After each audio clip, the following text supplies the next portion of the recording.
সুপ্রিয় শিক্ষার্থী বন্ধুরা, আসসালামু আলাইকুম। শপিং কার্ট থিম কাস্টমাইজেশনের নতুন একটি এপিসোডে আপনাদের সবাইকে আবারও স্বাগতম জানাচ্ছি। আমি ফ্রিল্যান্সার মান্নান। আজকে আমাকে এক ভাই প্রশ্ন করেছেন, ওনার নাম হচ্ছে অমিত সিনহা, যে ধন্যবাদ আপনাকে সুন্দর ভিডিও উপহার দেওয়ার জন্য।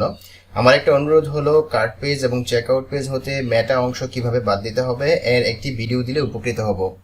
তো মূলত ওনার অনুরোধে আজকের এই ভিডিওটি তৈরি করা।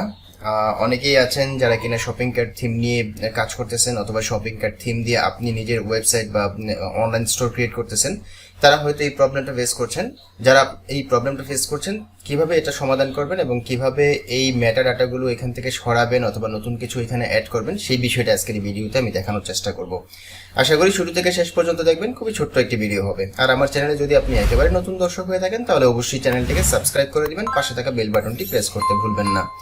তো আসুন আজকের যে মূল আলোচনা সেটা আমরা শুরু করি। আমি যদি আপনাদেরকে একটু দেখাই, দেখুন এটা হচ্ছে চেকআউট পেজ। চেকআউট পেজের মধ্যে এখানে রয়েছে সার্চ বক্স, তারপর হচ্ছে রিসেন্ট পোস্ট, যেগুলো আসলে থাকা উচিত না, রিসেন্ট কমেন্টস, তারপর হচ্ছে এখানে সার্চ বক্স আরেকটা, তারপর হচ্ছে পপুলার পোস্ট, এটা থাকতে পারে। পপুলার পোস্ট না, এটা কিন্তু এগুলো হচ্ছে পোস্ট রিলেটেড, এগুলো এখানে থাকাটা মানায় না। আর্কাইভস, তারপর হচ্ছে ক্যাটাগরিজ, মেটা, তো এগুলো এখান থেকে আপনি কিভাবে বাদ দিবেন। এছাড়াও আপনি যদি একটু দেখেন যে এটা হচ্ছে গিয়ে কার্ট পেজ, কার্ট পেজের মধ্যে এই জিনিসগুলোই আছে।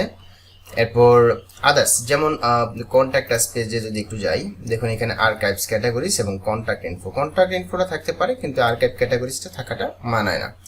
এরপর মাই অ্যাকাউন্ট পেজে যদি একটু যাই, দেখুন এখানেও কিন্তু মেটা ডাটাগুলো রয়েছে। তো এগুলো আপনি কিভাবে এখান থেকে সরাবেন। তো এগুলোকে বাদ দেওয়ার জন্য আমি একটু ওয়ার্ডপ্রেসের ড্যাশবোর্ডে যাচ্ছি।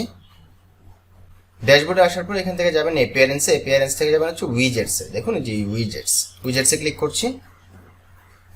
উইজেটসে ক্লিক করার পর এখানে দেখুন মেইন সাইড বার, দেখুন এই যে বিভিন্ন ব্লক রয়েছে, তারপর যে সার্চ রয়েছে, পপুলার পোস্ট, আর্কাইভ, ক্যাটাগরিজ, মেটা, এইখান থেকে জাস্ট আপনি যদি এগুলো ফেলে দেন, তাহলেই কিন্তু আপনার যে মেইন সাইড বার রয়েছে, আমি যেগুলো এতক্ষণ দেখালাম, সেগুলো চলে যাবে। আমি একটু আপনাদেরকে এগুলো রিমুভ করে দেখাচ্ছি। এখান থেকে জাস্ট এটাকে এক্সপান্ড করবেন, এই অ্যারো বাটনে ক্লিক করে দেন ডিলিটে ক্লিক করবেন।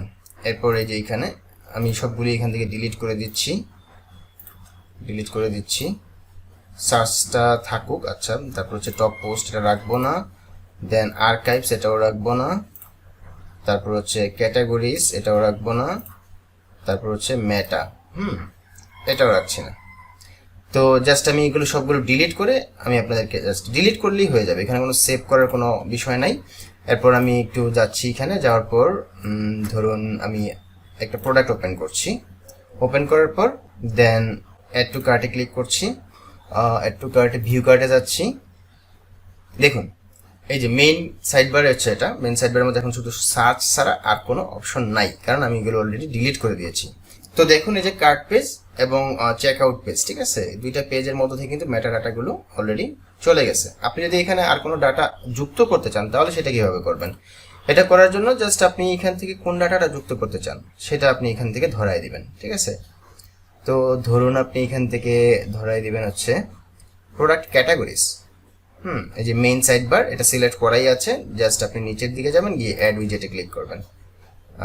দেখুন চলে আসছে প্রোডাক্ট ক্যাটাগরিজ। এখান থেকে আপনি so as drop down, show product counts, show hierarchy.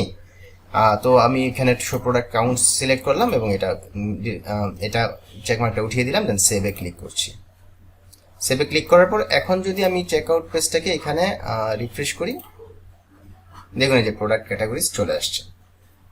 তো এইভাবে আপনারা মূলত এই মেটা ডাটাগুলো এখান থেকে ডিলিট করবেন এবং এখানে যদি কোনো মেটা ডাটা এখান থেকে আপনি যুক্ত করতে চান, সেটা যুক্ত করে দিবেন।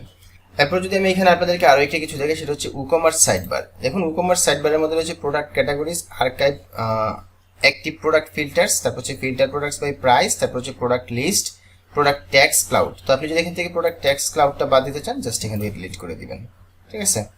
আর যদি কিছু বাদ দিতে চান, তাহলে এখান থেকে বাদ দিবেন অথবা অ্যাড করে দিবেন। তো এই হচ্ছে বিষয়।